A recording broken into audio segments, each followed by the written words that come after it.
বিসমিল্লাহির রহমানির রহিম। আসসালামু আলাইকুম। সবাই কেমন আছো? আশা করি আল্লাহর অশেষ রহমতে সবাই খুব ভালো আছো। এই যে আমি কেক মেকিংয়ের ক্লাস শেষ করে আসার সময় আমি কিছু কেনাকাটা করে এনেছি। তো আমার কেকের যে প্রোডাক্টগুলো লাগবে কেক তৈরি করতে সেগুলো এনেছি। আমার একটা বিটার মেশিন ছিল, কিন্তু বিটার মেশিনটা অনেক ছোট আর একটু প্রবলেম হচ্ছে, সেই জন্য নতুন আর একটা বিটার মেশিন কিনে আনলাম। এই বিটার মেশিনটা অনেক ভালো আর অল্প সময়ে কেকের ফোম তৈরি করা যায়, সেই জন্য একটু বড় সাইজের আনলাম। আর এই যে মাশাআল্লাহ দিলে কিন্তু দেখতেও খুব সুন্দর লাগছে আর কাজটাও খুব সুন্দর হয়। আর এই তো 6 ইঞ্চি মোল্ডের একটা বাটি এনেছি কেক তৈরির জন্য। আর এদিকে এনেছি একটা টিস্যু বক্স আনা হয়েছে, 8 ইঞ্চি মোল্ডের আর একটা বাটি আনা হয়েছে। এখানে এই যে কেকের কাটার জন্য একটা কাটার এনেছি আর চকলেট ডাইস আনা হয়েছে, হোয়াইট চকলেট এনেছি। তো চকলেট তৈরি করা যে ডাইস লাগে সে দুটো আনা হয়েছে। আর উপরে ডিজাইনের জন্য এই দুটো ছোট ছোট মিষ্টির মতো কি বলবো পুতির মতো এনেছি। আর এই কোনটা আনা হয়েছে ডিজাইন করার জন্য। এটা হলো পাইপিং জেল, কেকের উপরের যে একটা টেস্টিং ফ্লেভার আসে সেইটার জন্য। তো এগুলো হলো সব মূলত কেকের ফ্লেভার আর কালার, অনেকগুলো কালার এবং ফ্লেভার আনা হয়েছে, অরেঞ্জ ফ্লেভার। আর এটা হলো ব্লু কালার, এটা হলো গ্রিন কালার, আর এই হলো ইয়েলো কালার। তো সব কালার আনা হয়েছে। তো এই হলো আমার কিছু কেনাকাটা। আরও অনেক কিছু কেনাকাটা করেছি, সেগুলো তোমাদের সাথে শেয়ার করা হয়নি।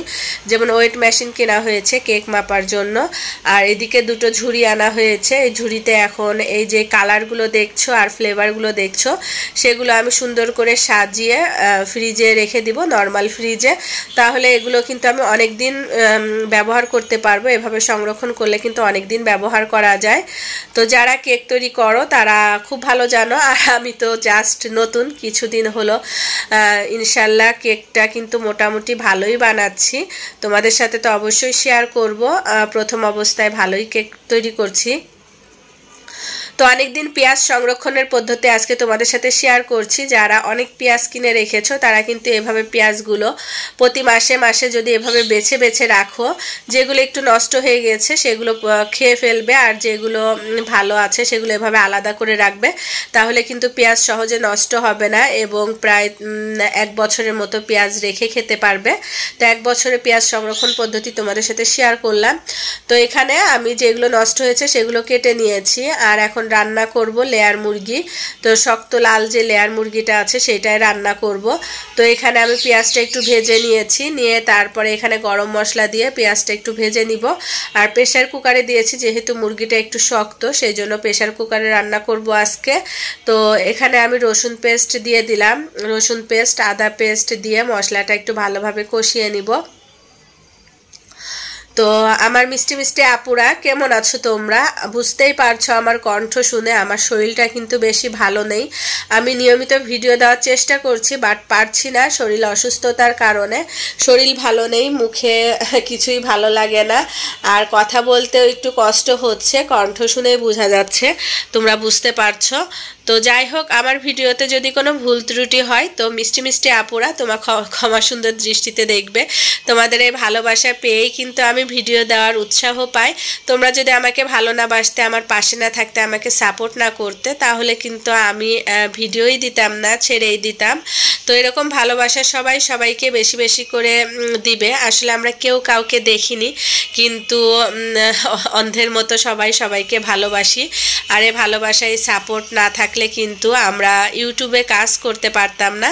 তো যাই হোক, অনেক কথা বলে ফেললাম, যদি কোনো ভুল ত্রুটি বলে থাকি তাহলে আবারও ক্ষমা সুন্দর দৃষ্টিতে দেখবে। তো এদিকে কিন্তু আমার মুরগি মাংস কষানো কমপ্লিট। আর এই যে মুরগি মাংসটা কিন্তু আমি এখন প্রেসারে দিয়ে দিলাম আর খিচুড়ি বসিয়ে দিয়েছি। বাহিরের ওয়েদার তো তোমরা দেখেছোই, মাশাআল্লাহ অনেক সুন্দর মিষ্টি ওয়েদার, বাহিরে বৃষ্টি হচ্ছে, একটু ঠান্ডা ঠান্ডাও পড়ছে। তো এই যে আজকে বৃষ্টির দিনে রান্না করছি খিচুড়ি, মুরগির মাংস আর ইলিশ মাছ ভাজা।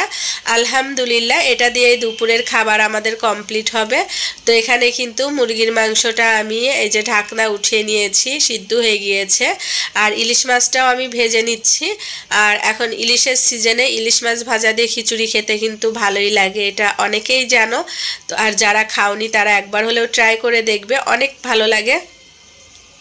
তো আমার মুখে আসলে স্বাদ নেই, আমি কোনো স্বাদই পাচ্ছি না। তো ওরা খেয়ে বলছিল, বাচ্চারা খেয়ে বলছিল যে আম্মা অনেক মজা হয়েছে।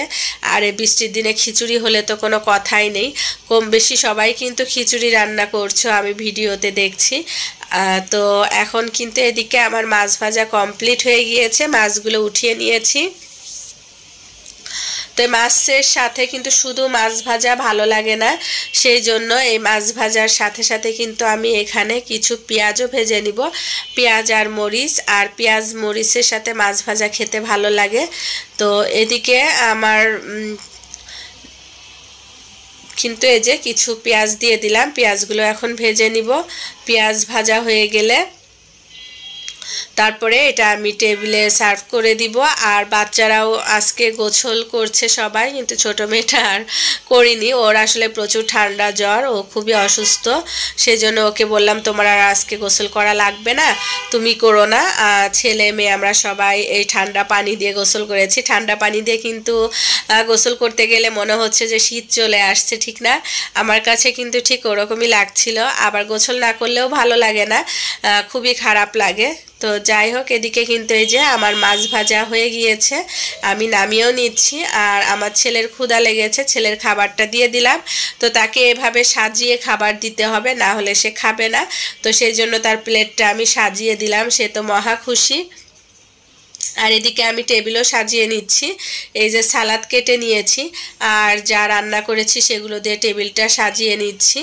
আর তোমাদের ভাইয়াকে ফোন দিয়ে দিয়েছি, ও আসলে এখন আমরা খাওয়া দাওয়া করে নিব।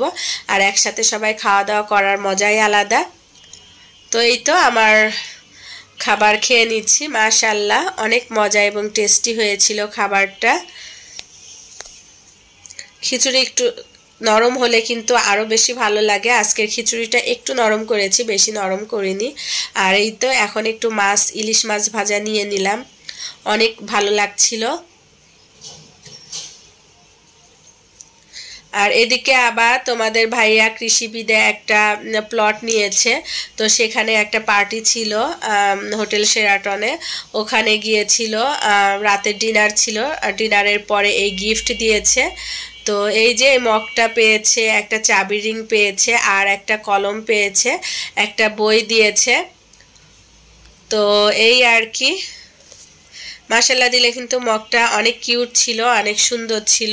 আর এদিকে আমার হাতের কিছু কেকের ছবি তোমাদের সাথে শেয়ার করলাম। অফিসের জন্য কেক তৈরি করেছিলাম, এই কেকটা মাশাআল্লাহ দেখো কেমন হয়েছে, এই প্রথম তৈরি করলাম গোলাপ ফুল দিয়ে। আর এই আরেকটা কেক ব্লু কালার তৈরি করেছি।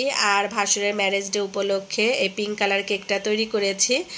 আর আমার ভাস্তির বার্থডে উপলক্ষে এই কেকটা তৈরি করেছি। তো সবাই ভালো থাকবে, আল্লাহ হাফেজ।